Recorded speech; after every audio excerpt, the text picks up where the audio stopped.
Everybody, I'm going to start to get you promoted here. So hang on one second.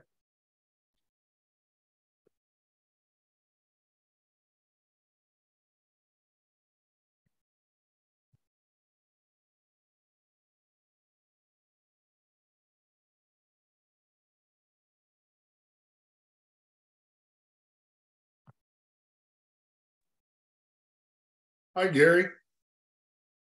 Hey, Dwayne, how you doing, man? Good. How you doing? Pretty darn good. How was your weekend? It was good. I got my vision statement written.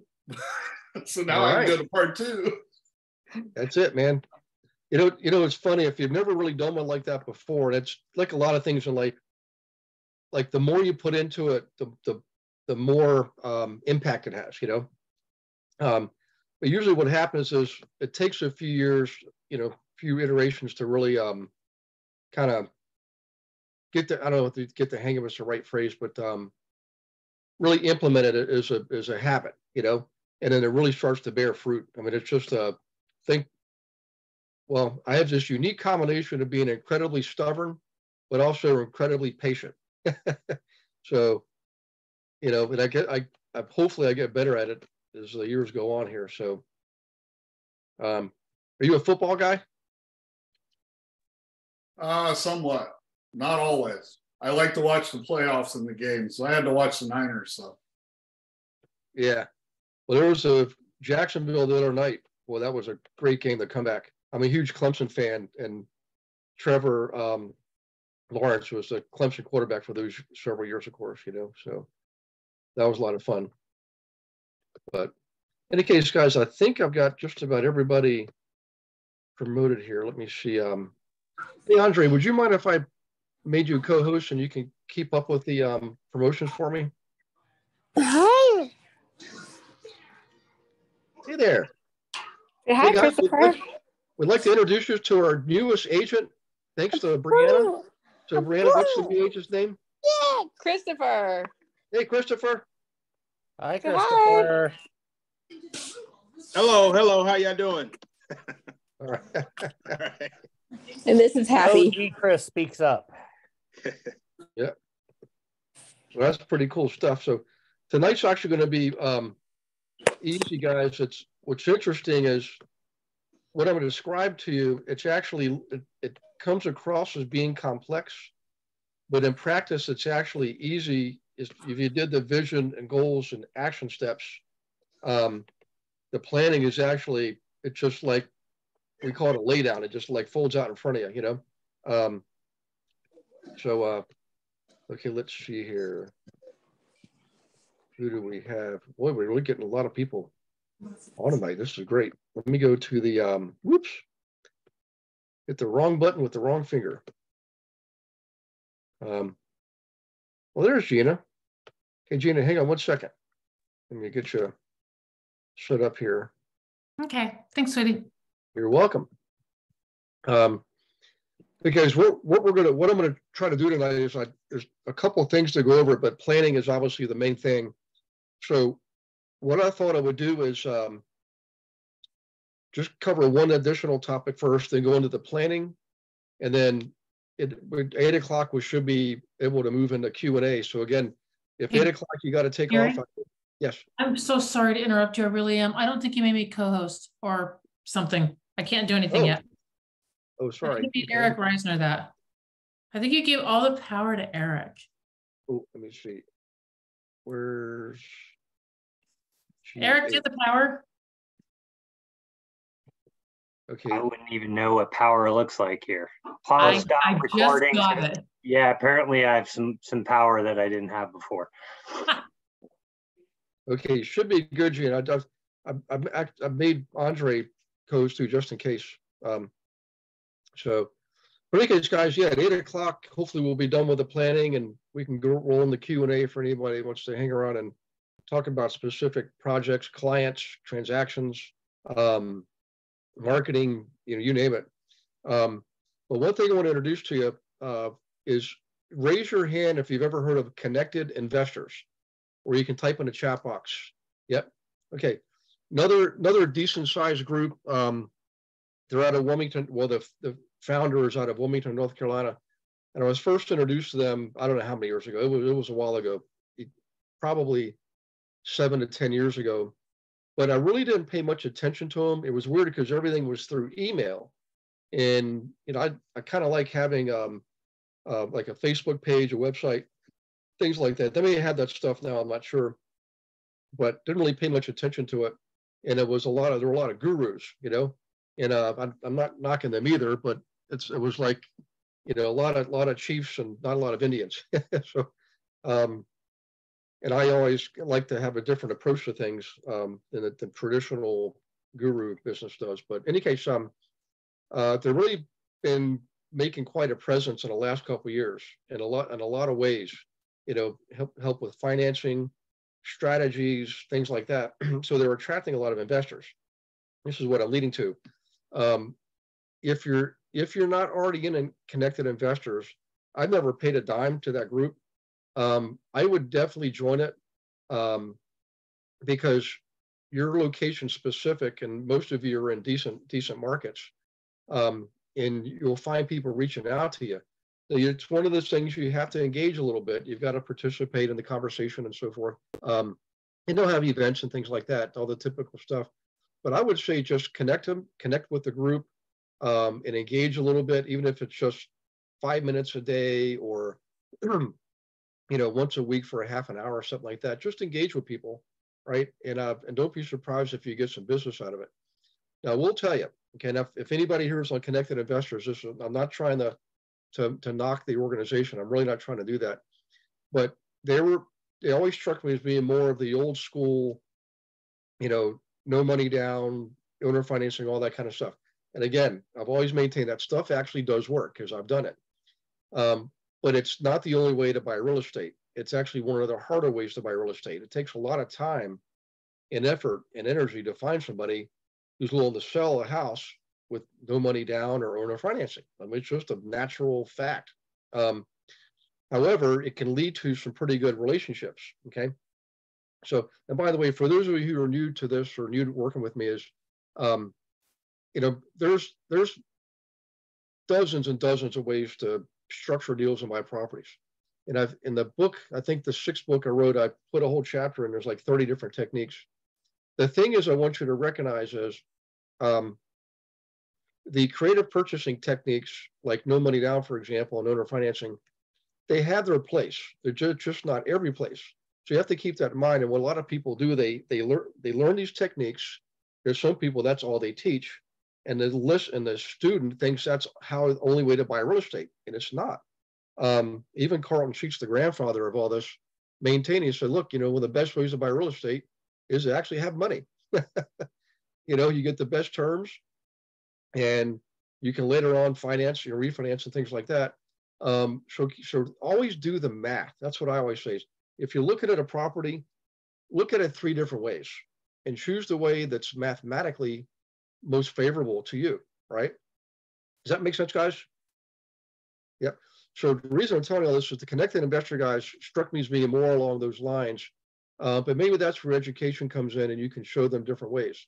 Show them the material, show them that book. In fact, the 7th book I wrote was actually titled Real Estate Reality, the truth behind no money down real estate investing. And one of the bigger pockets guys actually endorsed it. Brandon Turner endorsed it for me.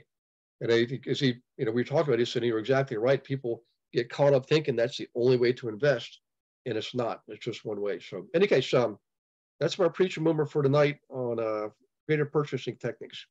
Any questions on that, by the way, before we move into planning? Any? How do we get that 7th book of yours? It's actually not on the website. It was written for, I was getting some speaking engagements, and it was crazy how this came about. But one was at Harvard up in Boston. The other one was at NASDAQ in Times Square. And, this was comical because they looked at my books and they said, do you have anything that's really for the mass market? And I said, well, I kind of thought everything was, but really what I wrote before was just specifically for people like you who want to learn about, how to actually flip a home, how to actually buy rentals and things like that. They weren't like big sales pitch books. So In any case, the idea for that book came about because of those engagements. They wanted me to have something that they could get behind and promote. And so one of the cool things, Rob, is they actually put me on the Jumbotron in Times Square, the NASDAQ Jumbotron. And I have a picture of me standing in front of it, me holding my book, the picture of me on the Jumbotron, the cover of the book, right? Which is, I thought that was kind of neat. But they got behind it. And so what they wanted was something that was more, not like an academic type thing, but a human interest kind of thing. Does that make sense? Yep. And I thought, well, this is perfect timing. I mean, we came out of one recession where it looked like we're getting ready to peak out at that market. I was ahead of my predictions for the market peak were definitely off. I was ahead of schedule. But the good news is when you don't guess right moving up, you don't lose anything. If you guess wrong going down, it could cost you dearly. So I just essentially left some money on the table is what I did. But in any case, I came up with that because the interest rates were 3%, and I wanted people to recognize as, hey, you know what? Yes, you can get owner financing. It might cost you 10%, but if you're going to get financing, why not take the bank's money at 3%? I mean, does that make sense or what? Yeah, that's right. Yep. So that's really the message behind why I wrote it. And I gave them some examples of techniques and compared it to, what was really working at the time. So in any case, thanks, Rob, for the question. Yeah, because there's always an opportunity cost, regardless of what money you're using, whether it's your own, somebody else's, or a seller's. Yep. So there's always a cost for that. Yeah. Well, I'll tell you something interesting. Brianna Latham is, it looks like she's going to be going after her CCIM and also potentially brokers, a master's degree in real estate. Okay. And the CCIM, one of the things you learn in the investing section, the calculation section of the learning, and it's pretty elaborate. It's college level math, but we actually studied like the current value of future cash flows and the future value of current cash flows and all this, stuff. And it makes sense when you understand it. Learning it to me was a little bit of a challenge, but once you understand it, it all makes sense. So like what Rob was talking about, you have to look at the value of borrowed money, right? Today and tomorrow and things like that, and do different projections. When you buy bigger properties, that becomes really important. Instead of just saying, well, I'm going to take the lowest interest rate, you do the calculations. And when you're spending $100 million, that 1% difference can make a huge difference. $1 million is 1% of 100 million. So Brianna's going to learn all that. And just know, guys, that the calculations are out there. If you're ever interested, it's a lot more advanced than normal, but it really is important to think that through because it's a resource. Money is a resource, just like wood is a resource and gravel and cement and all those things, you have to think of it that way. So in any case, I'm not careful, I'll go down a big rabbit hole, but everybody okay so far? Yes. Okay. All right. Well, let's talk about planning. Now, if you think about what we did, we first did the vision exercise back in mid-December. And then we did the goals exercise right before Christmas, the week before Christmas.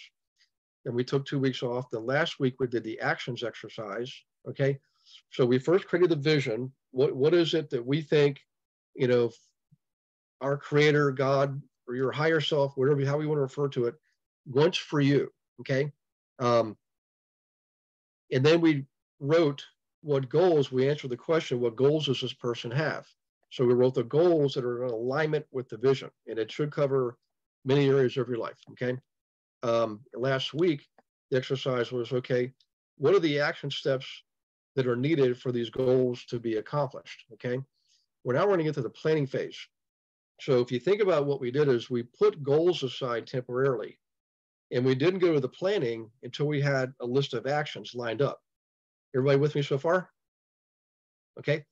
So here's where this is going to make sense. We're going to go back to the goals. So if you have your goals handy, either on your computer or on a piece of paper, go ahead and get them out, because we'll make this a working session if you want to. I'm going to help you categorize and prioritize your goals. And then when we go to the planning, we'll be able to properly apply the action steps in the right sequence, okay? I know I'm probably making this sound way more complicated as it's really not. It all makes total sense once you do it. So if you look at your goals, you're going to recognize that some of them are things you're actually working on now, right? And some of them are things that you want to do. So who's so far already agrees with that? You've got some goals you're currently working on now, and other goals are sometime could be in the future. I want to learn how to speak Russian or something like that, okay? The key is to break them down into 3 categories. The ones that are actually now, you're working on now, or they should be working on them now. And that's category 1. Category 2 are the ones you would like to see done this year, okay? You would like to see done this year. And category 3 is everything else, okay? In the future, we're not going to put 3 years, 5 years, 10 years. We're just going to put them in the future. You can actually create a category just called future, okay? Now, what I want you to remember is this. Just because a goal is in the 3rd category, the future category, does not mean that it's not important. It's very important because it came to you through your exercise in a way that's aligned with your vision. So it is important. All we're doing is just like you're putting it down for a nap. That's all you're doing. You're just putting it down for a nap so you can go and do other things. Okay, everybody with me so far? All right, so they're all important. It's just some things logically make more sense to do now. So you don't have to do this all now. I just want you to write down the 3 categories and think through, maybe put an example of 1 or 2 in each of those categories, okay? One of the things you'll start to recognize as you're going through your goals and you're categorizing them is you're going to realize there are certain goals that make sense to do first, because if you do, it'll make other goals much easier, all right? And if you've ever read the book, The One Thing by Gary Keller, is an excellent book on this subject, categorizing and prioritizing. So in any case, what I want you to look for while you're doing this exercise over the next week is look for those combinations and sequences, right, of different goals. So here's an example, non-real estate related. Let's say your goal is to learn some of the European Romance languages, Italian, Spanish, French, so forth. Knowing that they're all rooted in Latin, okay? So they'll all have common ground. I'm not suggesting learn Latin. My son learned Latin. That's a tough one. And I've learned French and Spanish and German, and I looked at some of his Latin stuff. He took 4 years of it. And I hope you're going to be either a doctor or a lawyer, because all these words sound like stuff I see when I go to doctors and lawyers. But in any case, maybe learn Italian first, or maybe learn French first. And I think what you'll find if you do is, like, I learned French first. My mother's French. I learned French as a child. And I learned some German, but I've forgotten all that. So when I learned Spanish, I thought this is actually easier, but it's because I'd already learned French. You see what I'm saying, guys? And here's a real estate related one. Who here in your goals wrote down that you want to own something big, like a 100-unit building, or just have 100 units or 20 units? Who wrote a big goal like that? And did you write another goal that had something like, I want to buy a duplex, or I want to flip a home, or something on a smaller scale? Yep. So doesn't it make sense to do the smaller scale ones first and build up to the bigger ones? Yep. Now there's always exceptions. I mean, one of my good friends, Andrew, I just said he's a good friend. I can't remember his last name. In any case, he is an engineer, and his first property he bought, Andrew Cushman, sorry, was a 94-unit apartment building. That was his first purchase right out of the gate. If you're ever interested, look at the old podcast. He was one of my first podcast interviewees. Real neat guy. And boy, he'd be a good client for you guys too. He'll invest anywhere in the country. Okay. But in any case, so there are exceptions to the rule, but start off with something small that you can accomplish quickly, build your confidence, build your competence, then work your way up to the big ones. Okay. So what you do is you categorize them, current, immediate time, current time, the now goals, the 1-year goals, and the future goals, right? Now for the exercise of describing how you plan these out, I'm going to take one, let's just say it's in the 1 year category. All right, you haven't started it yet, but here we are, January 16th. And it's one you really want to do this year. And I've used this example before, but let's say you want to move up and buy a 10-unit building, okay? So if you think about it, and if you've already done your actions exercise, by the way, you've probably already written down several action steps related to buying a 10-unit building. So what we're going to do first is we're going to work backwards, okay? So you have your planner, and by the way, I used a Franklin Covey planner. It's the standard, hang on, it says right here, original classic. It's the standard one. It's called Original Classic. Works perfectly. It's like 5 by 8.5. You know, fits in like a binder. It allows me to plan in every 15-minute intervals, then hourly, then daily, weekly, monthly, and annually. Okay, that's why I like it. It suits me perfectly. You can get something off the shelf at Walmart for probably $4. You don't have to spend. This is like $35 a year or something, right? So in any case, first thing we're going to do is we're going to go out 365 days, or let's just go to December 31st, 2023. And you're at the closing table, you're closing on this transaction. What's the last thing you do? What's the last action step you take when you buy any property? Just call it out. What do you think it is? Close. Grab a key. You sign on the dotted line. You sign the settlement sheet, right? You probably sign a lot more than that. When you sign the settlement sheet, that's the last action step. Now remember, if you look at your actions database, it may or may not have that level of detail, but the planning exercise will help you flesh out more detail, okay? Now, right before you signed on the dotted line, probably a few hours before, you did what we commonly call a Final walkthrough. final walkthrough. Yes, sir. Yep, right before the closing, okay? You can get really specific, like, you know, drive to the closing, things like that, but you get the point here. You do the final walkthrough. Before you did the final walkthrough, what are you generally looking for from the underwriter? CTC. Clear to close. Commitment to close. Yep. You got that. You're good. You're ready. You can close, you know? So commitment to close, you're looking for that. Prior to that, I mean, I could go on and on and on, but if you're backing up, usually the commitment to close is maybe a week before the closing, okay? And prior to that, you may have had to provide more documentation to the lender, right? Like sometimes they'll run your credit report one more time. They'll ask this year, that right now, they might be asking, hey, have you done your taxes for 2022? Let's see your taxes. Things like that. But believe me, they're going to scrutinize you, okay? Especially on a 10-unit building. Now, before that, you probably had to reply to inspection. Maybe the seller had to make some corrections to the property as a result of your reply to inspection, okay? So before that, you had to have the actual inspection. So there was at least 4 more action steps right there, right? And then prior to that, you're probably a lot of the time you're just spending waiting mode, but prior to that, you're doing a lot of due diligence, okay? I mean, you're looking at leases, so you're analyzing leases. And actually, I would write these things down, guys, if you're interested in buying rentals. These are things you got to do. Analyze vendor contracts on the property. Do they have a lawn care contract? Do they have a laundry contract? Do they have pest control contract? Because all those contracts could have lienable clauses in there that say this contract survives transfer of ownership. And if you don't know that, you just automatically inherit a pest control contract on your property. And if you don't honor it, you owe them money. So you want to do some seriously thorough due diligence.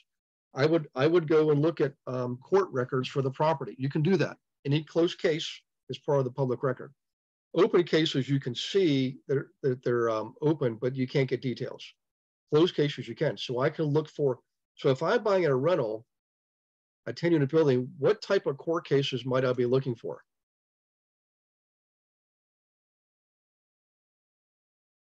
Begins with an E. Evictions. Evictions. Yep. So I'm looking for evictions. And before that, I'm probably going to look at the rent rolls. So please write that down. Rent rolls is a biggie. Rent rolls. And by the way, whenever you get a rent roll, ask it to be certified. Require that it be certified by the owner. So they can't fudge anything. If they fudge something and then you buy the property and something's not matching up, you can go back. You have what's called recourse. The owner gave you false information and you can be compensated. If you don't do that, a judge could say, well, it's buyers beware. Why didn't you look at that stuff? You know. So in any case, you're looking at rent rolls to look for gaps in rent payments, right? And because you get the payment per tenant per unit per year, right? Or it's actually every payment, monthly per year. I like to see 2 to 3 years if I can. And what I'm looking for patterns.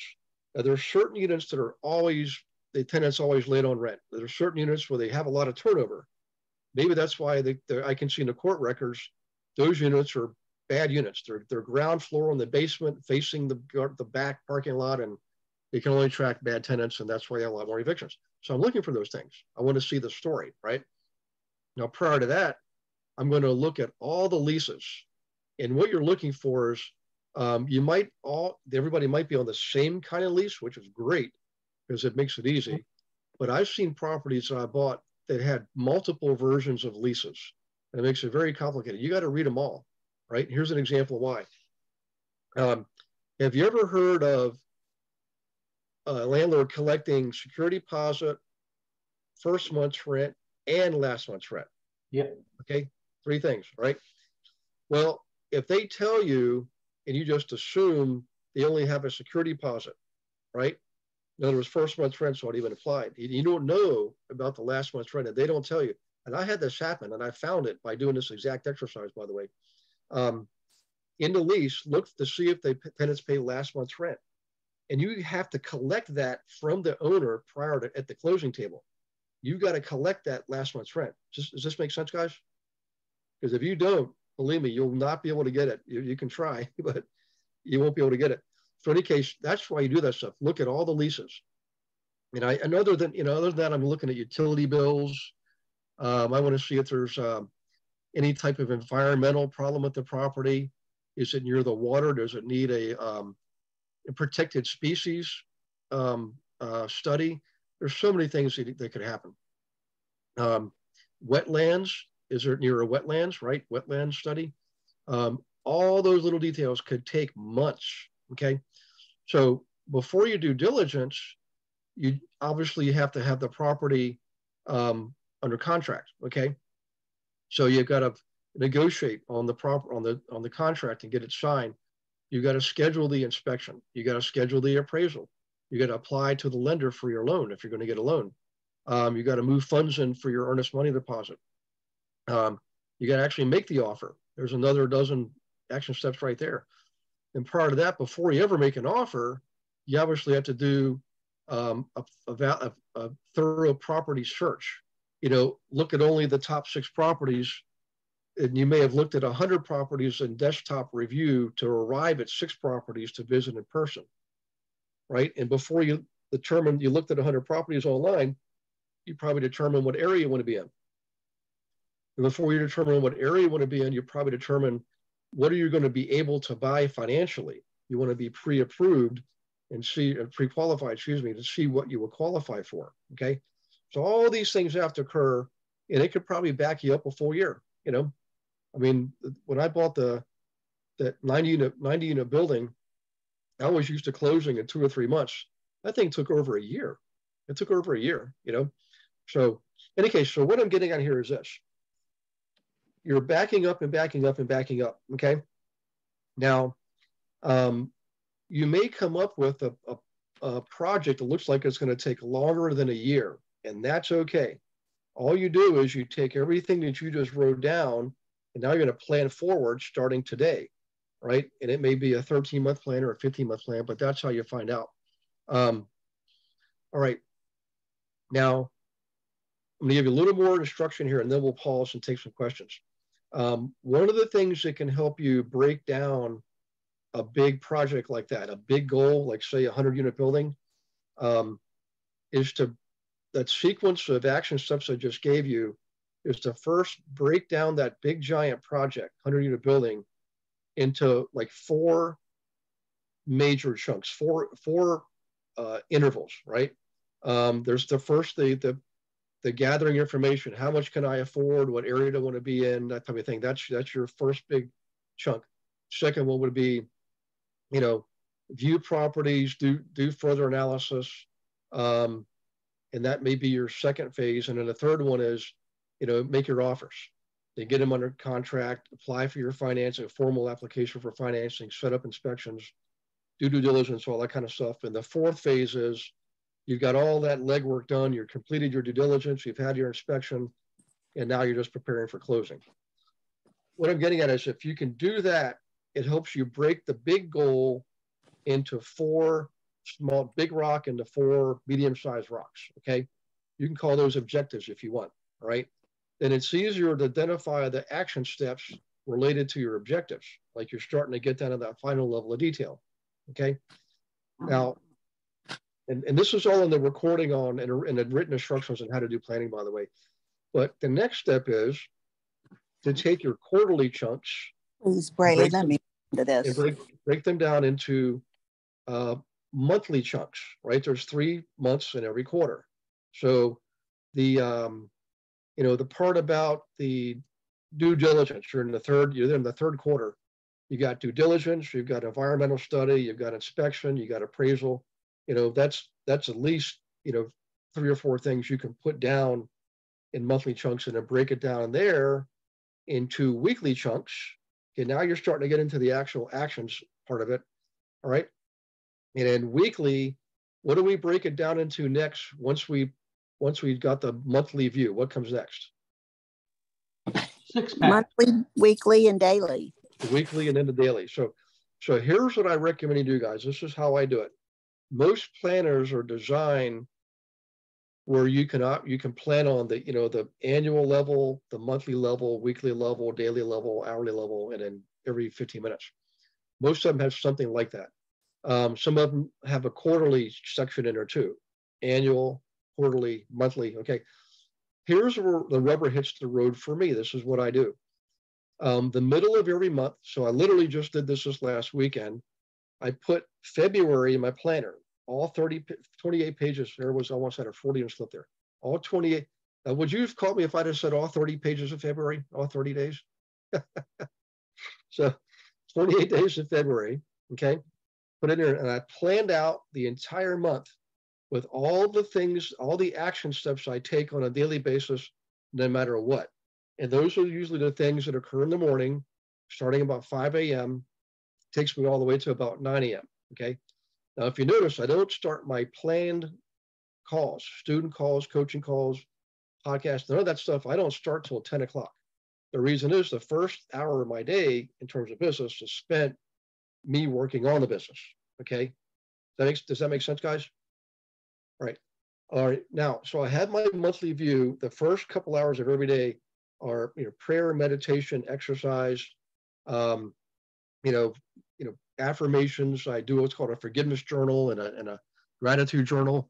All this stuff totally prepares me for the day ahead, right? Also, I review my vision in there too. I review my vision every day, you know.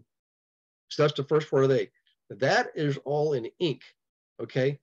Now, the latter part of the day, everything is in ink too, because that's where I have time for, you know, family, friends, things like that. So now sometimes you guys will see me in evenings like now doing a class, or you and I might have a special one-on-one in the evening. I definitely do that because I consider you family, right? And also I know how this business is. Sometimes you can't wait a week. You can't even wait a day because of the circumstances, and I recognize that. So in any case, I take the monthly, and I've got all the stuff I do every day already plotted in there. And then I plot in the stuff I already know is scheduled in terms of classes, masterminds, podcasts, things like that. I'll plot those all in, right? So I got my month out there.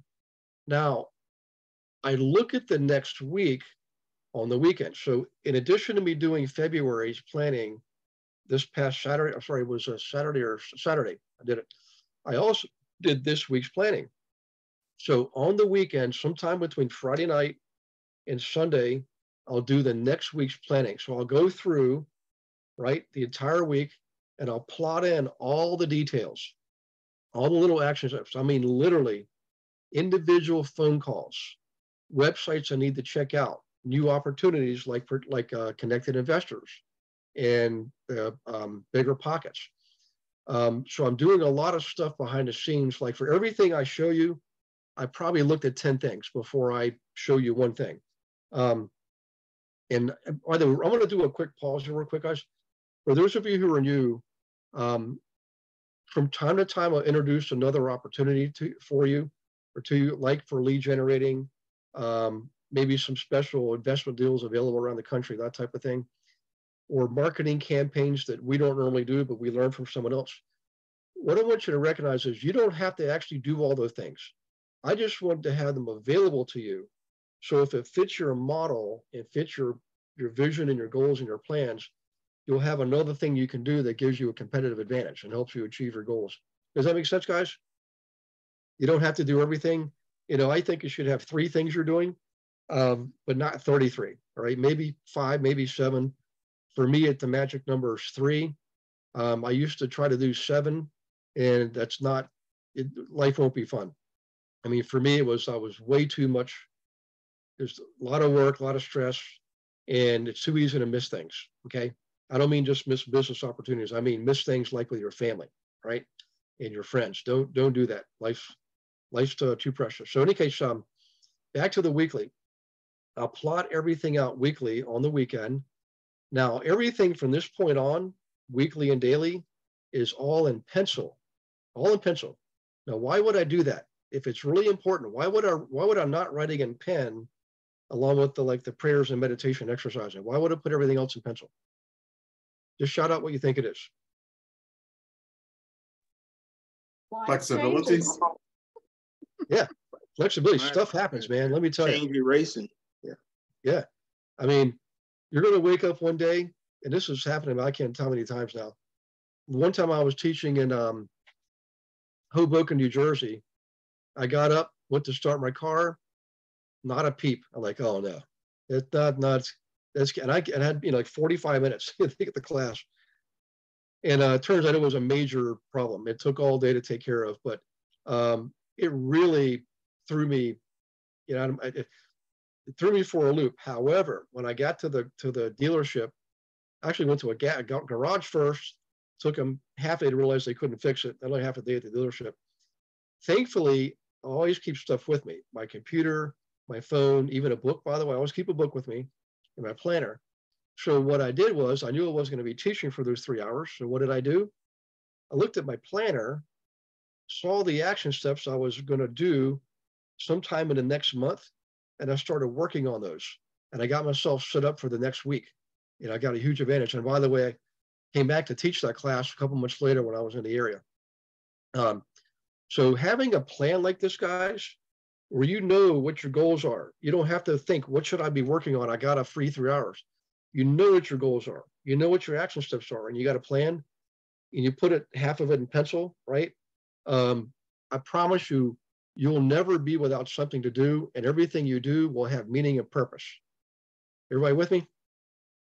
Yeah.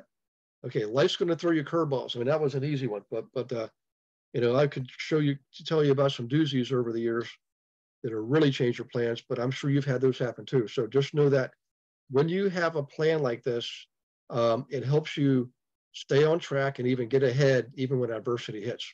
So now a couple things here. When you're planning your day, remember I said that I always gave myself the first hour of the day just for me in my business? Well, guess what? How many times a day would you think we should be doing that? How many hours should we block off to leave open for things that, at least two. 1 in the morning, 1 in the afternoon. And in the evening, I always take another chunk of time and wrap things up.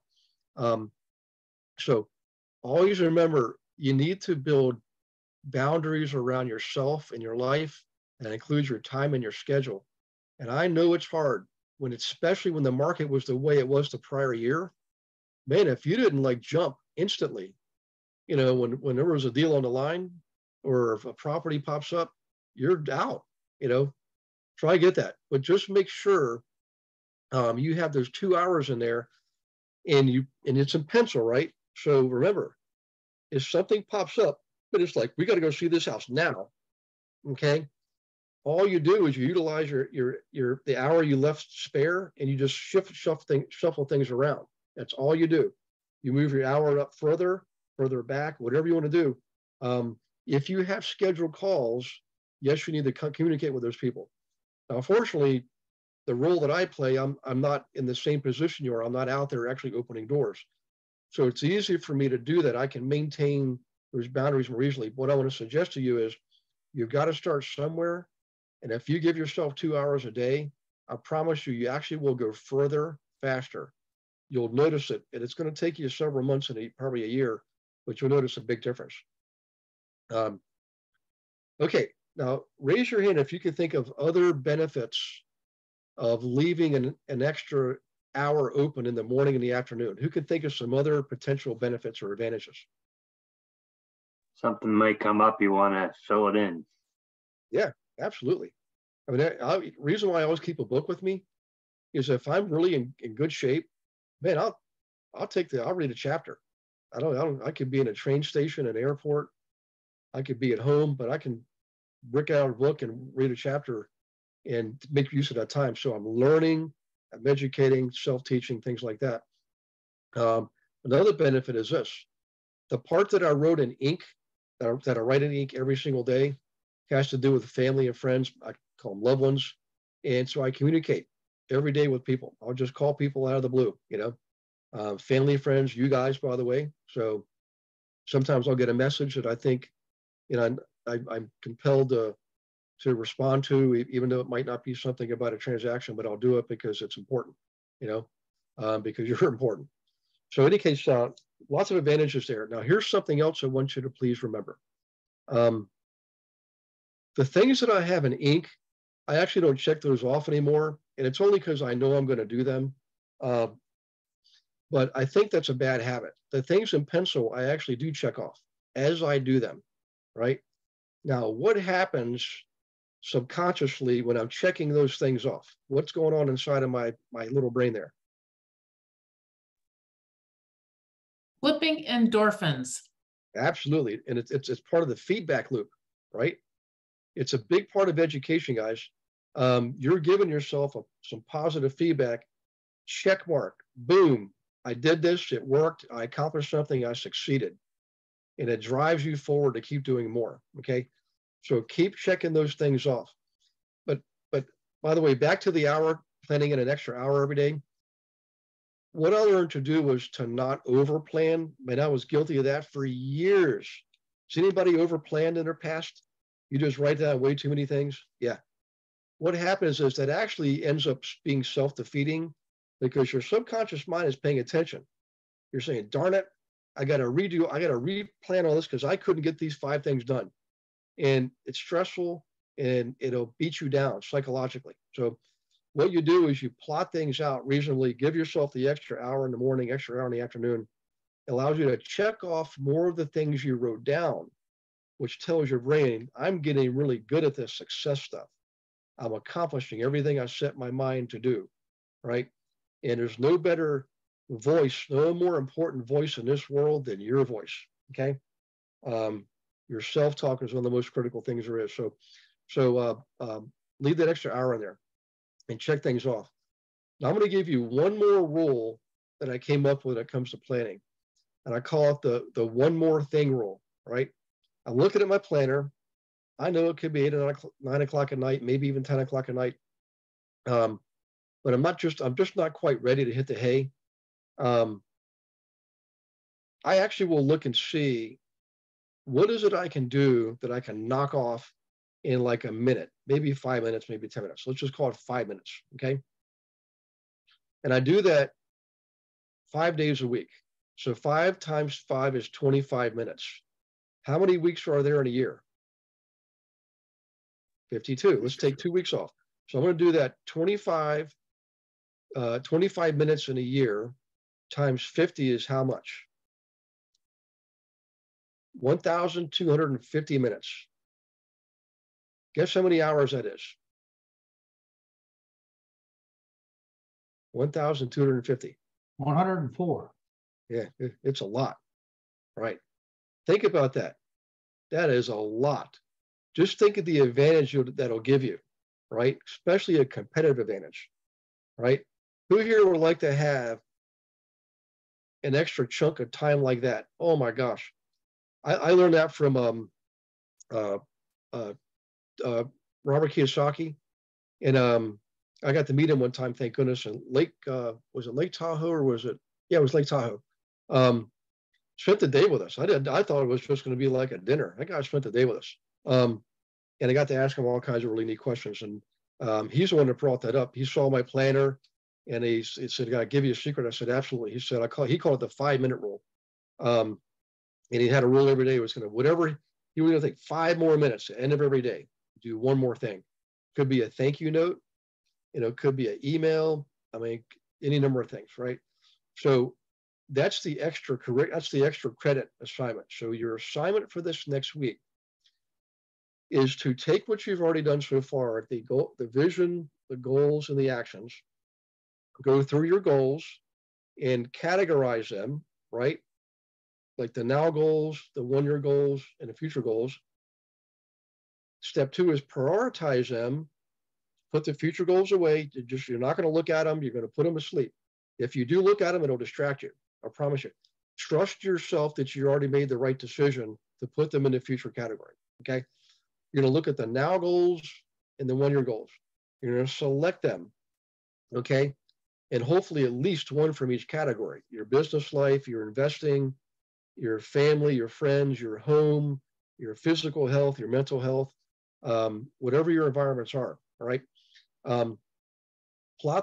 Write down at least one. It should be minimum 9 goals here. Okay. Don't just make this all about business. Okay. We're one person.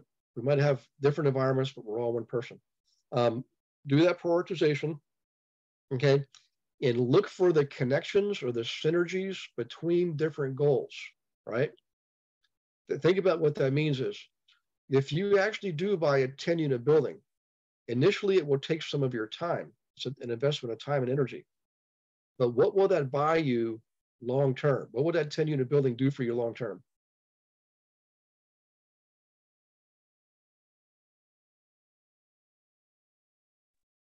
Free up more time.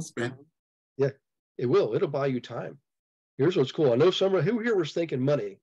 I'll build more equity. I'll build more cash flow, which is true. Absolutely true. But what will happen is, it's another Robert Kiyosaki lesson. You've done well when at some point in your life you switch from trading your time for money to starting to trade your money for time. Okay. You're starting to switch from investing your time to make money to using your money to buy time. Okay.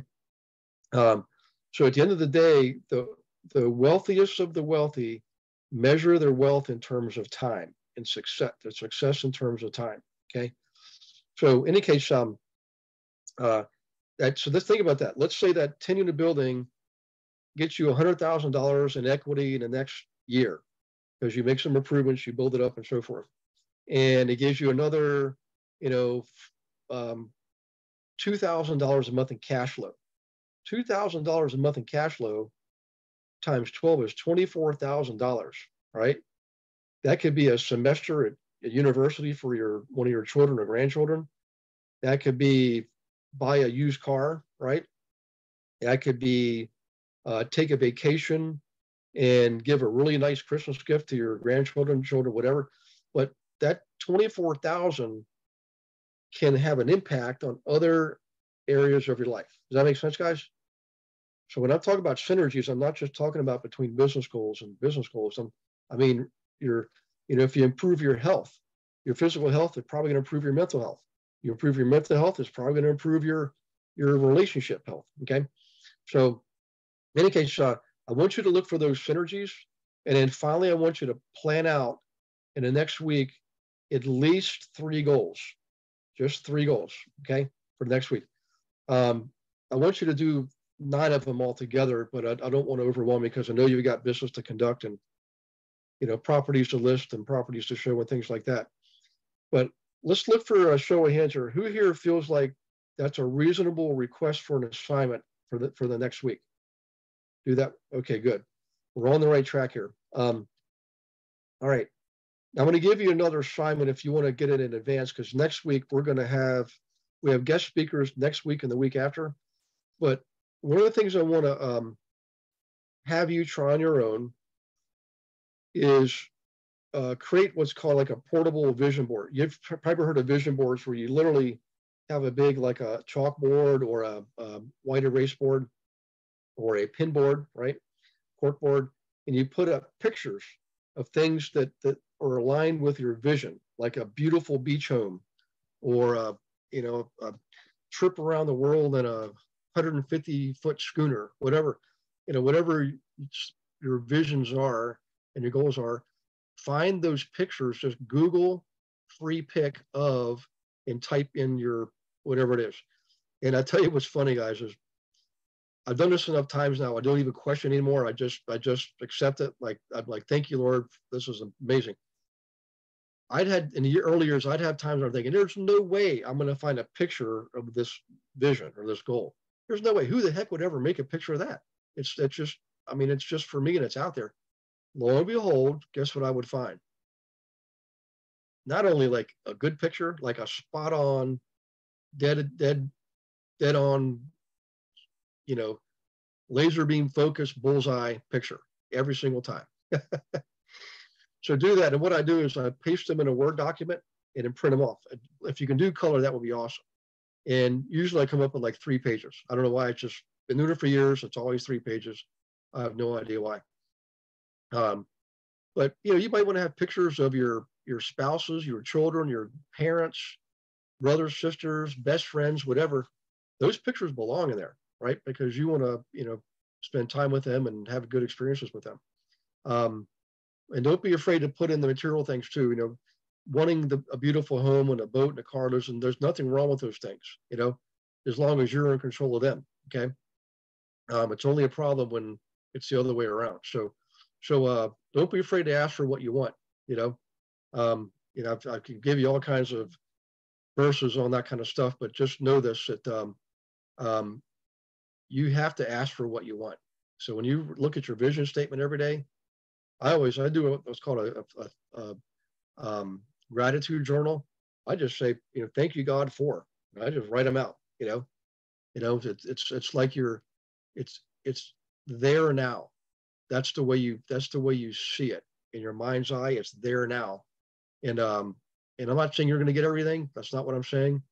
But I'm telling you, everything you will get will be partly because of that process. So, okay, that was the lesson on planning. Let's open her up for questions. Anybody have any questions on that process? I mean, there's other ways to do this. Believe me, I'm sure there's 12 ways to skin this cat. But I learned that from Stephen Covey, working backwards, working forwards. Sometimes we got to work backwards and forwards 2 or 3 times on one goal before we nail it. But let me tell you guys, your level of detail should be so finite, so crystal clear, so specific and detailed that there's no question and no doubt that you'll know exactly what to do at every step of the way, including when surprises come your way, right? And by the way, that gives you what's called clarity. And what does clarity do for someone looking to achieve and realize a vision? What does clarity do?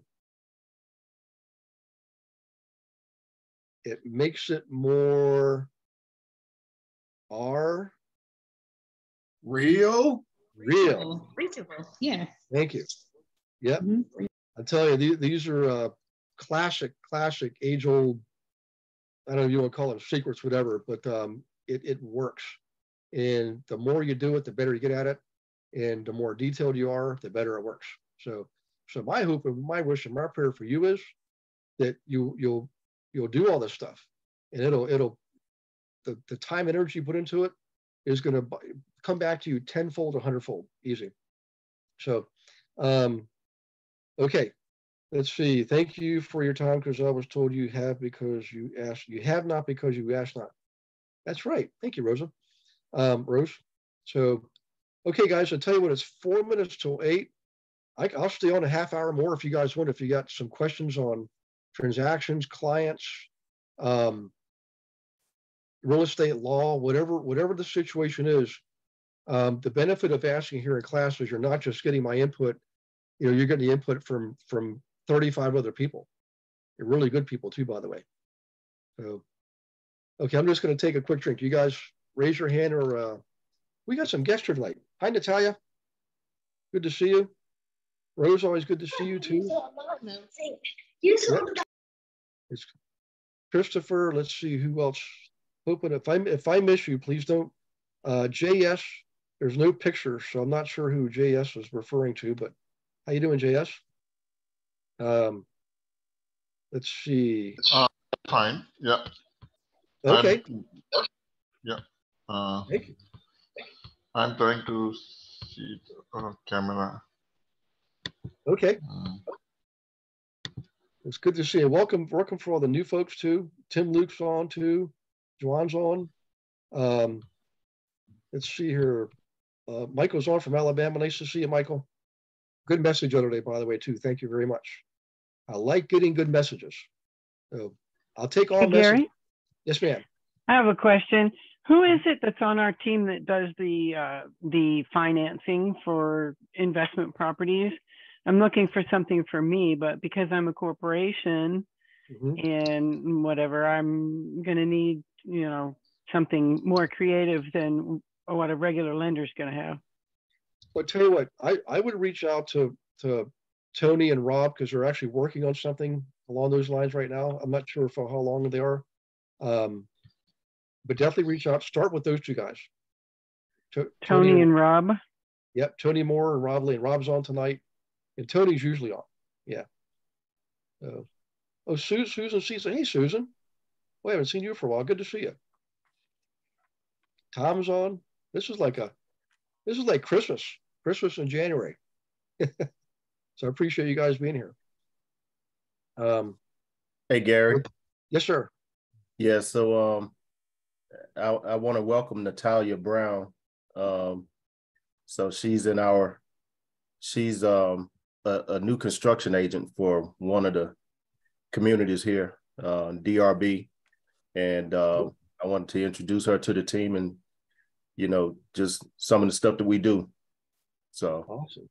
Yeah. Thanks for having me. I appreciate that, Craig. I raised my hand on the icon, but I wasn't sure if it was actually working. But I have a question because I run into a lot of prospects that are interested in purchasing townhomes or single family homes as an investment option. And they always want to know about return on investment on a new construction home. And I understand that there's a process such as looking at comps and things like that, but I'm a little out of my element when I work with these prospects, trying to explain to them, hey, there's some homes that are for rent down the road, or, and you can potentially get this much out of the home. So since I have a lot of experts on the call, I just wanted to get one or two pointers of where to start with those type of prospects, because we have great investment opportunities, but I understand that an investor is always looking at long-term and how much they can get out of a property later on. And I would love to be able to approach that situation a little bit stronger. So I just wanted to know where to start, if you don't mind. Well, I'll tell you what, Craig, if you want to, anything that's in a resource section, remember you guys are welcome to share with any other person. So Natalia, if you want, we have some calculators and spreadsheets on our team. We have a team website. So we have, EXP is the corporation we're in. And then we have our own team platform. And in there we have, training, production resources like marketing campaigns, but also tools for analysis and things like that. So Craig can definitely share that stuff with you.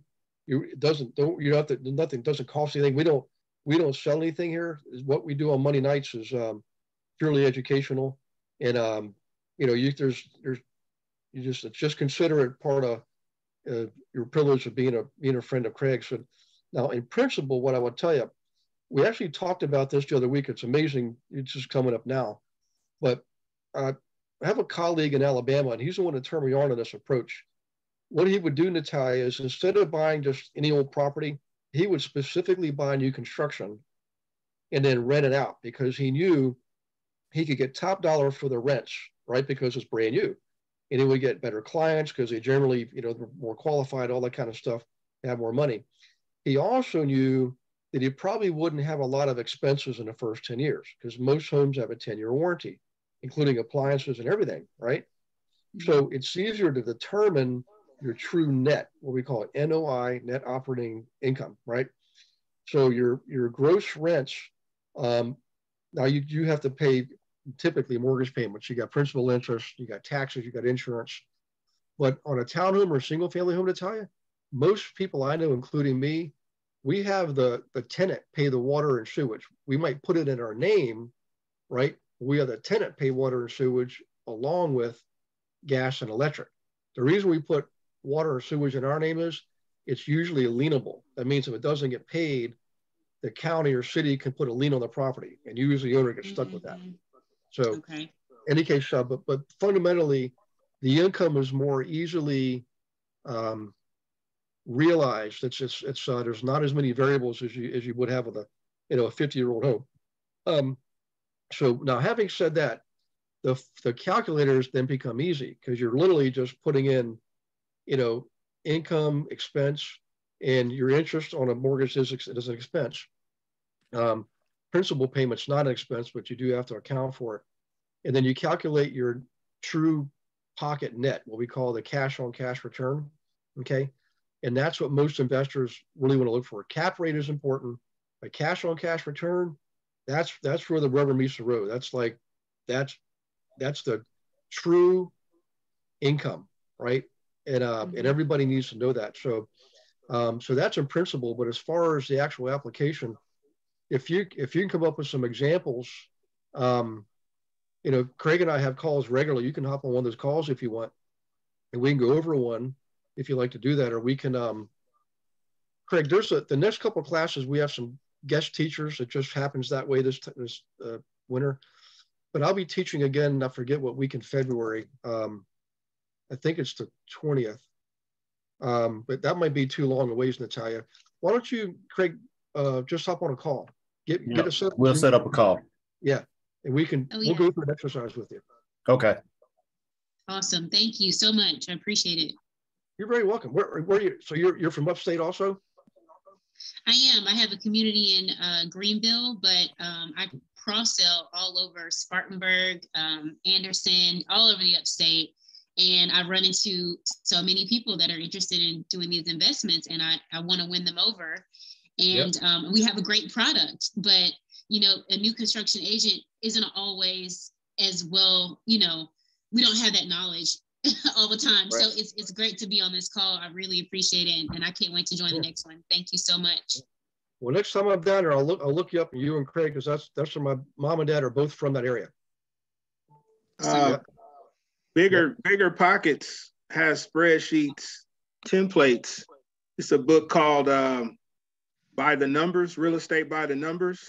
Mm-hmm. If you go to Bigger Pockets, and I just purchased a book called Real Estate by the Numbers, and it comes with these templates where you can put in scenarios on rental properties and financial sheets. And I'm trying to learn that, so I can kind of get into the investor's mind myself. But I think that's a really good book to get. It's called Real Estate by the Numbers by Bigger Pockets. Real Estate by the Numbers. Thank you so much. Yep. Taking that now. What we're doing, Natalia, just to give you a little background, is I know two of the guys that started Bigger Pockets. So I haven't spoken to those two guys yet directly, but we followed up on a promotion they put out there looking for an investor agent. So the whole team got that message, and some of them have actually already filled out the form to be an investor agent on Bigger Pockets. So they're pretty good. That's the largest podcast / community of investors in the world right now. I mean, they're on top of the game. So By the way, guys, Chris Patterson's on. Chris and I have been talking. He's looks like he's going to be joining the team. Once Georgia has a biweekly meeting and says that he's okay. I already know he's okay, but we need the they got the process is unbelievable. So they meet every other Wednesday. So, or every Wednesday, every third Wednesday. So they don't actually work there. So I've been waiting for almost a month for them just to meet back this 18th. And then they give me a clearance letter, and then I got to take that to a training center and then actually push the app through. So yeah, I'm just, I guess while I wait, I elevate. I just keep reading and doing everything else that I would have to do once the license gets in my hand. I've been doing all the stuff that I would do once the license comes. I done so much stuff so far. So that goal thing you were saying makes a lot of sense, because I couldn't get the license right then. Yep. So what I did was I just started doing everything that I would have to do while I have the license. So right. Yeah. You're definitely doing right. By the way, guys, so Chris and his family have a really nice insurance business in Atlanta, also Alaska, and is it Nebraska? Is that the third place? Yeah. Wow, that's pretty impressive, man. So, well, we're glad to have you on board, dude. I know just in our first few conversations, I think you're gonna do quite well with this, So working with investors is more business oriented. It just is, So and you'll make a lot of friendships that way too, That is definitely the plan. Yep. So good stuff. Okay. Gary, this is Kay. I have a question. Hey, Kay. I went through and I got all my envelopes written out, and I got all my mail merge done, and I'm getting ready to put them in the mail tomorrow. But I had a question. I noticed that there were multiple properties under the same owners. Should I just redo the letter and list all the properties that they own, or do separate letters? What do you recommend? Boy, I'm so glad you brought this up. Actually, just send one letter per owner and only mention one property. Oh, yeah. Only mention one property. Okay. Yeah. Now, we tried it both ways. It's not like listing all the properties is a bad thing, but for some reason, I wish I could tell you the science or psychology behind it, but we actually noticed a slightly better response rate when we just listed one property. I have no idea why. But okay. I think it is because sometimes, let's say if they have 2 or 3 properties, I'd say, list 2 or 3 of them. But if they got 10 or 12, I think what happens is their eyes just get bored and they're like, they throw it. I don't know. I think that's what happens, so 2 or 3, probably not so bad. But if you're going to be listing 10 or something, I probably wouldn't do that, No, the one I've had the most was like 4 or 5. Oh, okay. All right, I tell you what, here's the other risk with that. You know how the letter is written. I have clients like Mr. or Mrs. So-and-so looking for properties just like yours. Well, what if those 4 properties are 4 different types of properties? Yeah. You see what I'm saying? That's why, at the end of the day, I think when it comes down to it, just listing one, it looks like you're not trying to fish. You're like, hey, we got one person looks at this property. There's just more to it than that. I'm gonna say, when it's all said and done, don't change just stick with one property and only one letter per person. Okay. Yeah. Okay. I just wanted to check. Yeah. Well, think about it. Once you meet them, surely they're going to probably mention, I've got some others, or you can say, by the way, understand you got other properties too. But don't do that until you've had meaningful discussion, or at least the first one, Okay. Yep. All right. Thank you. Appreciate it. You're welcome. Hey guys, any other input for either Natalia or Chris or Kay? So Natalia was talking about, working with investors looking for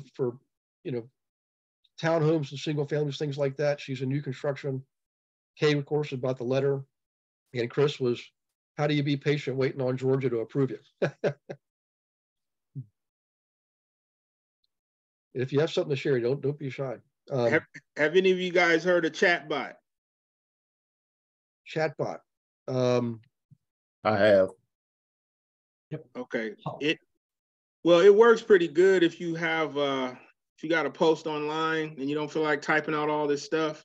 You can just put in like what is purchase price, and it'll just type it out in a computerized way, like you would address it to a person asking the question, and you can just copy that and post it. So that way you don't have to worry about copywriting or grabbing someone else's information and using it. You can just type out any real estate question or any question, and the computer will just type it all out for you. Instead of they keep saying we got to do all this posting to get people to pay attention to us. So if you go to chatbot with today's question, boom, it drops it down, you reread it and throw it on there and keep going. So if that is something to look at. Yep. Is this, Chris, is this online, like online social media, or is it like just chat like on your phone, like it's an app on your phone? You can get it. You can go to the website on your phone. They don't have it as an app yet, but I put it in the chat. If you click on chatbot, it'll just take you to this website and you log in, and then it's like artificial intelligence is just answering the questions for you. So you can be like, tell them to write you a story about anything. It'll just start typing away. So okay, chatbot. It's just something easier. Because I was making these content videos when I'm ready to post. So instead of me typing out, I done made like about 60 videos already. And all I did was put in like an investor question. And then the chatbot gives you like a little paragraph. You snap that paragraph, throw it on your whatever video you're trying to make. And then the software that I'm using is called Sketch Genius. It reads your quote for you in a computerized voice, and then it's drawing a picture while it's talking. Okay. So it's just I got like about probably 140 videos I made in less than 2 weeks that take me like 3 or 4, like no more than 10 minutes. Holy smokes. Because it's that chatbot. Yeah. And I was like, I can't say all this I didn't want to say all these words. So I was like, I got to do something. So just throwing that out there. Yeah, just regarding that, I just went, when you posted that, Chris, I went to that website and checked it out. And I asked a question, I just put it in the chat up here. It says, how do you train a private lender? And then everything that you see on the chat after that was automatically generated in just a matter of about 7 seconds. Yeah. It's awesome. I saw a news article about it. A lot of educators are worried now the students are going to be using this to write papers. Yeah. Yeah. Well, it's going to help me as an agent. Yeah. So, yeah. So what's the name of the software? What's the name of the software? It's also called ChatGPT. That's another way it goes. GPG? GPT, Golf Papa Tango. Chat. Does anybody GPT. have the link? Does anybody have the link to that? It's in the chat. Chat box. It's in the chat. I'll put it in there again. I'll post it. Yeah. So at the bottom of your screen, if you move your cursor, you'll see a thing that says chat. You click on that and you can see it in there. It's disabled. Okay. All right, good stuff, guys. I really appreciate you sharing. Okay, hey, quick update. You can ask more questions too. I'll stay on, but I just want to give you a quick update because I just thought of it. The book that we put out a few months ago is now the people who work with Audible, and they just gave us an excerpt today of the voice who's going to be recording it. It's like a 15-minute excerpt. And so I just gave them a response with some updates that the authors came up with. So for those of you new to the team here, we wrote a book last summer, and I've one of the authors, and then 8 other people on the team were the other authors. They wrote the other half of the book, and we'll do that again sometime. And what I did is I didn't just like choose the top people who had the most transactions. I made it open for everybody, and the reason I did that is I want everybody to have a shot at it, but also it shows the rest of the world that we really are who we say we are, authentic and genuine. And we get agents brand new all the way up to seasoned veterans. And if you think about it from a business perspective, that probably appeals to more people, right? So in any case, we'll do another one and you guys can participate too, but that book is now there as of tonight. I just gave them our response, formal response. They're going to go into the full-blown creation phase of the full Audible book, the full book in Audible. And it could take another 6 months. It could take longer actually. But that's going to be a big help for everybody, because in there it references the website globalinvestoragent.com where your profiles are. So everybody around the world can find out who you are and where you are when it comes to investing in real estate in the US, mostly US and a little bit in Canada. By the way, it looks like we may be on finally where we want to be to launching the Canadian version of our team. So Andre, it's Robert Piperni. And he and I worked on a guy named Collin, excuse me, who was a student of mine from like 7 years ago. And he's looking at joining EXP. And I said, instead of you being on my team, Colin, I'm going to put you on Robert's team because he's in the area already.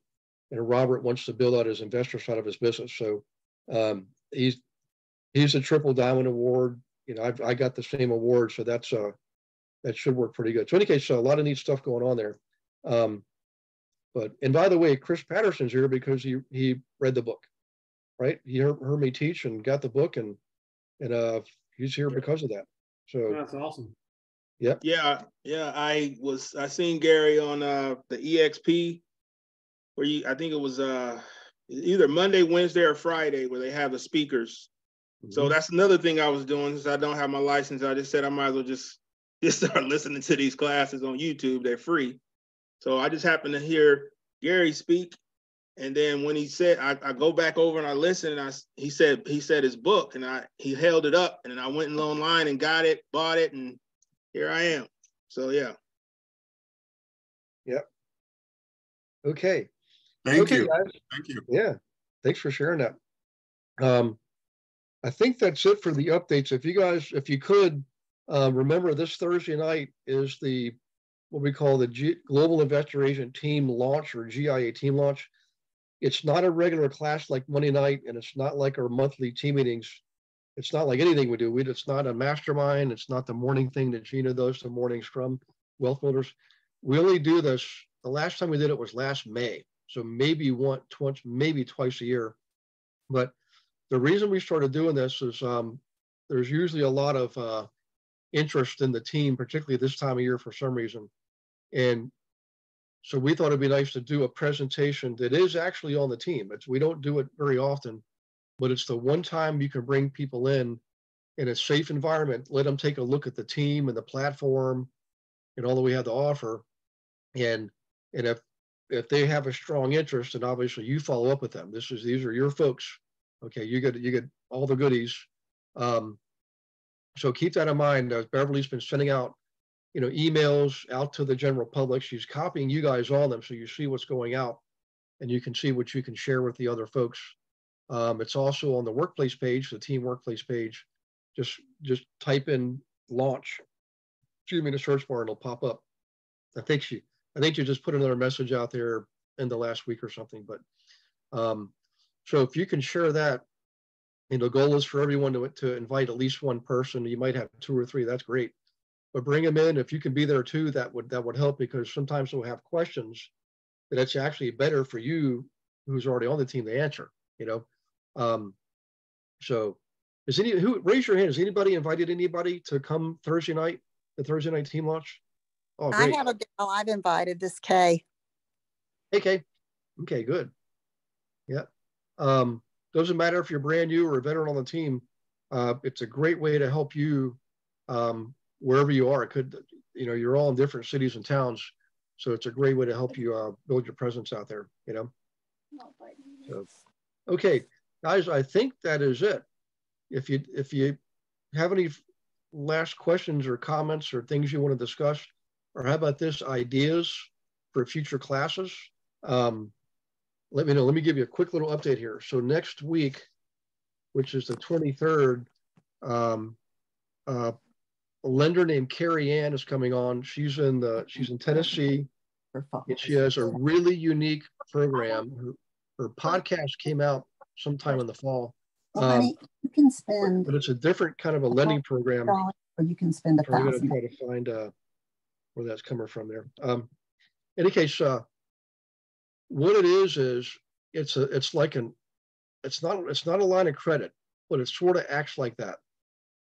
It's an open loan where you get a loan on your property that you can continue to borrow against as long as you build up equity, of course. So it has like a feature like a reverse mortgage, but it's not a reverse mortgage. Totally unique. I've never heard of it before. And I can't wait for her to explain it next Monday night. So definitely bring your guests there, not just agents, but your investor guests or clients. If somebody wants to buy a home, doesn't know where to, actually, Lisa, you should be on next Monday night. Yeah. Carrie Ann Sear, I think is how you pronounce her last name. Yeah, Sear, C-Y-R. Yep, C-Y-R, yep. Pretty awesome stuff. I'm looking forward to that. And then the one after that is, you guys are going to like this. Craig Boyle on the 30th is going to talk about assumptions, right? And he's got a whole unique twist on that's assuming mortgages, okay? He's like a facilitator, and he helps bring people together. And I can tell you, as interest rates continue to climb, there's going to be more demand for people wanting to find assumable mortgages. And I know you're thinking, well, Gary, there's more of those. There are out there, okay? VA mortgages have always been assumable under the right circumstances, right? But also, if you didn't know this, some of the government underwritten loans are also assumable, and most variable rate mortgages are assumable, okay? But in any case, that would be a good one to bring some, the next two, bring your regular clients to, as well as other agents. So those are the next two, and then look for the email tomorrow from Beverly. It'll give you the recording of this class. So even if you're have to leave early, whatever, as long as you register, you always get the recording. And in there, she's going to give you the upcoming class agenda in through February, as well as the registration link that you can share with other people. So, okay. Well, that was a lot of talking. It was a nice class, a good, nice class, guys. Thank you. You're welcome. Yes. Well, keep me honest. Whatever you guys want to hear or listen to when it comes to learning, just if you don't think of it now, send me an email or a text message. So either I can teach it or we'll bring someone in who can teach it, Sound good? Thanks, Gary. Appreciate you. Sounds good. Thank you again. You're welcome. You guys have a good night, okay? God bless you and your families. And for all the guests, we'll look for you and maybe come back next week too, Thank you. Thank you. Okay. Bye, everyone.